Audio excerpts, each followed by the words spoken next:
University of California, the University Cooperative Extension Common Ground Program of Los Angeles County. So we have all these scientists at UC Davis finding out all this research that benefits us as a community. And what they do is they give other community members, such as myself, the information, and then I come to you and I share it with my community members. And you guys are my community members, so I'm here to give you guys this class. Now this class is called Fresh from the Garden. Why? Because some of you are already established gardeners, edible gardeners, but a lot of times what happens, you have an abundance of beets or abundance of tomatoes and we don't know how to prepare them. A lot of times, what happens to that produce? It goes to the compost, it goes to the landfill. Wait a minute, don't do that. Come to this class, I will teach you guys, we will focus on one specific vegetable or fruit, and we will teach you guys how to grow it, how to pick it, how to prepare it fresh, how to store it in the refrigerator, and so on. So, thank you again for coming. My name is Millie Mason-Moore. I am the resident master gardener from Milagro Allegro Community Garden, and I'm grateful you guys are here. If you guys want to stick around, at 5 o'clock we are having a community potluck. So don't worry if you didn't bring anything. As you can see, we already have an abundance of food. And I also brought the dish that we will be preparing here today. Okay, so why don't we all stand up? We're gonna walk around and we're gonna look for beets. So come on, let's go.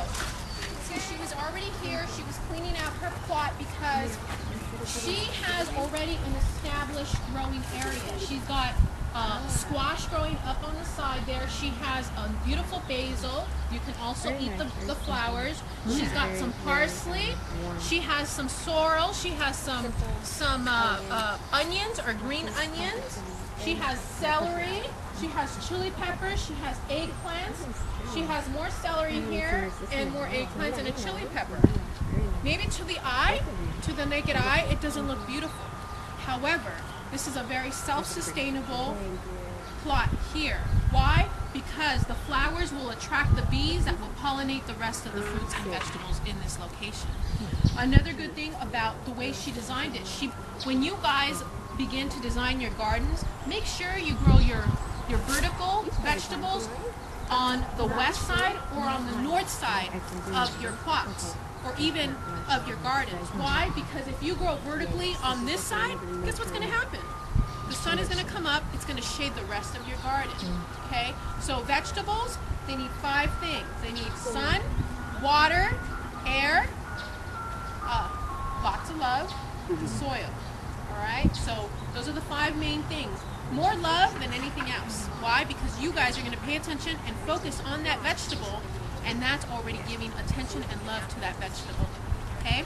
So, just by looking at this area here, can anyone point out where the beets are growing?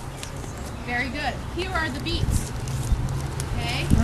And let me point out why beets. Why are we discussing beets today? Well, beets are a fall and winter crop, and I will show you when we go back what the seeds look like and what kind of varieties you guys can be growing now. They're very easy to grow. You can grow them even in pots. I planted a whole packet of beet seeds that I got here at the garden. They were pretty fresh. None of them came up. Did you plant them very close together? No, I tried to, space them apart. Yeah. What time of the year did you It was plant just them? like a month ago. Really? I was trying to wait till it got a little cooler. Yeah. But actually, it was pretty hot still. Yeah. So what happened, because we had that heat wave and then we had the rain, it could be that it just went through the heat wave. They went dormant, but they may come back. Don't worry about it. Just be patient. Like a year later. A year later. That happened to mine. Really? So they're fall and winter crop. And what season are we in right now? We're in fall season. So if you plant your beet seeds today, they will sprout and germinate within 7 to 14 days, even in little pots. Really? Oh yeah. And they're very easy to grow, and they're very low maintenance. A lot of insects, as you can see, are not attracted to the beet. Just Okay? like people aren't. But you know Exactly. what? Do you have to thin them out then once they... Yes, you have to thin them out. Once they're established, it's just like all of us. When we're all crunched up together, what happens? We're like, hey, give me some room. Same difference with the plants. They want room, they want to grow, extend their leaves out, they want to reach for the sun. They also want to put out their roots to be able to absorb the nutrients. So space them out.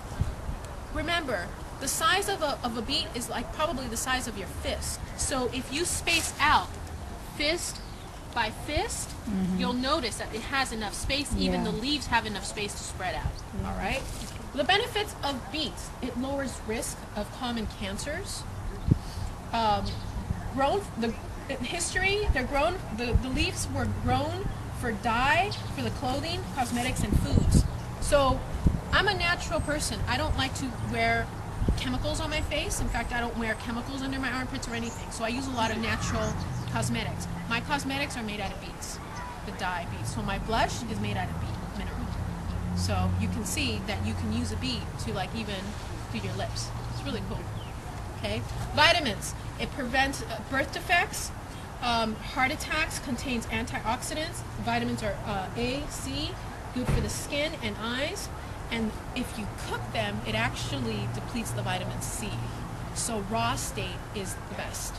But if you can't stand the taste of a pungent beet, don't worry about it. You guys can boil them, you guys can cook them, you can stir fry them a little bit, or steam them just to deplete that taste, that pungency. You can roast them.